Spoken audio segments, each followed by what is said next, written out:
ਜਿਆਂ ਨੂੰ ਨਸ਼ੇ ਲਾ ਦੇਵੇ। ਆਪਣਿਆਂ ਦੇ ਦੁੱਖ ਨੂੰ ਛੱਡ ਕੇ ਬੇਗਾਨਿਆਂ ਨਾਲ ਹੱਸਾ ਕਰੇ। ਕਾਹਦਾ ਉਹ ਰਿਸ਼ਤਾ ਜਿੱਥੇ ਪਿਆਰ ਵੀ ਵਪਾਰ ਬਣ ਜਾਵੇ। ਕੰਮ ਫਸੇ ਹੋਣ ਸੱਚਾਈ ਦੇ ਝੂਠ ਅੱਗੇ ਆ ਜਾਵੇ।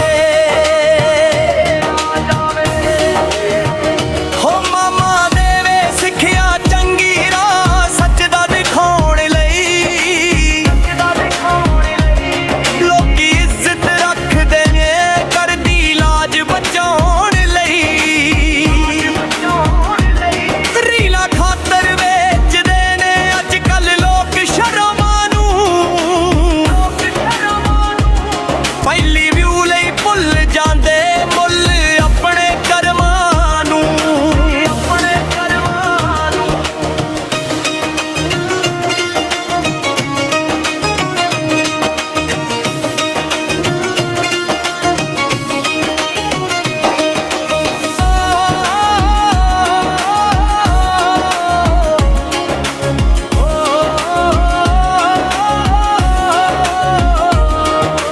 ਬੰਦਿਆਂ ਵਿੱਚ ਬੈਠ ਕੇ ਯਾਰਾ ਫੋਨ ਨਹੀਂ ਚਲਾਉਣਾ ਚਾਹੀਦਾ।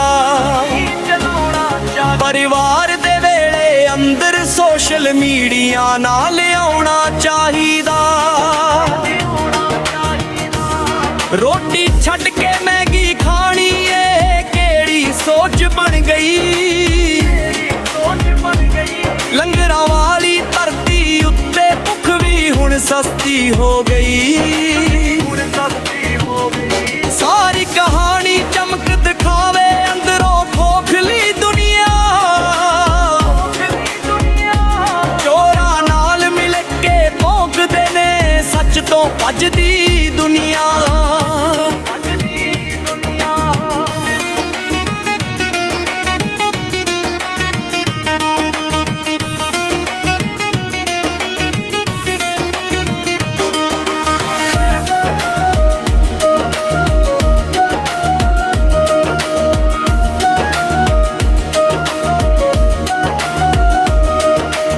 ਮੀਟਿੰਗਾਂ ਤੇ ਵੱਡੇ ਬਣਦੇ ਪਰ ਸਟੈਂਡ ਨਹੀਂ ਲੈਂਦੇ ਕਦੇ।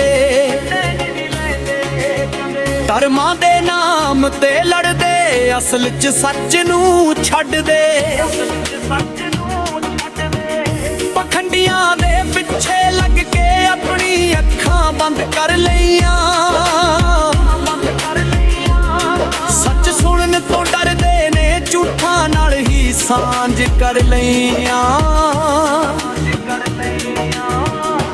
ਬਾਪੂ ਦੁਖੀ ਵੇਖ ਪੁੱਤ ਨੂੰ ਸ਼ਰਮ ਵੀ ਵੇਚ ਖਾ ਗਿਆ। ਜਿਹੜਾ ਮਾਪਿਆਂ ਨੇ ਪਾਲਿਆ ਸੀ ਉਹੀ ਰਾਹੋਂ ਭਟਕ ਗਿਆ।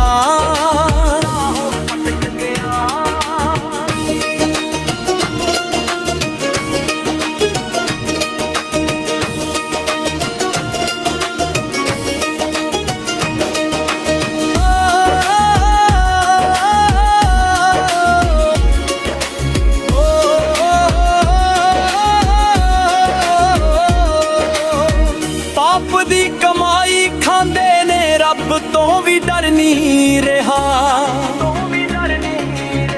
ਕੱਲ ਲੇਖਾ ਦੇਣਾ ਪੈਣਾ ਏ ਸੱਚ ਕੋਈ ਮਰ ਨਹੀਂ ਰਿਹਾ।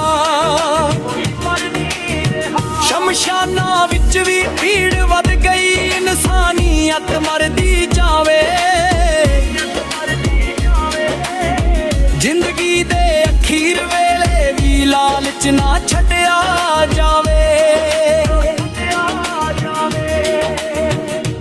ਕਈ ਲਿਖਾਰੀ ਸੱਚ ਲਿਖਣ ਪਰ ਲੋਕੀ ਸੁਣਦੇ ਨਹੀਂ। ਅਸਲੇ ਨਸ਼ੇ ਵਾਲੇ ਗੀਤਾਂ ਤੋਂ ਬਿਨਾਂ ਇੰਡਸਟਰੀ 'ਚ ਚੱਲਦੇ ਨਹੀਂ। ਇਹਸਾਨ ਅਲੀ ਆਖਦਾ ਏ ਸੱਚ ਹਮੇਸ਼ਾ ਕਰਵਾ ਹੋਏ। ਜੇ ਸੱਚ ਦੇ ਰਾਹ ਤੇ ਤੁਰਨਾ ਤਾਂ ਇਕੱਲਾ ਹੀ ਤੁਰਨਾ ਪਵੇ।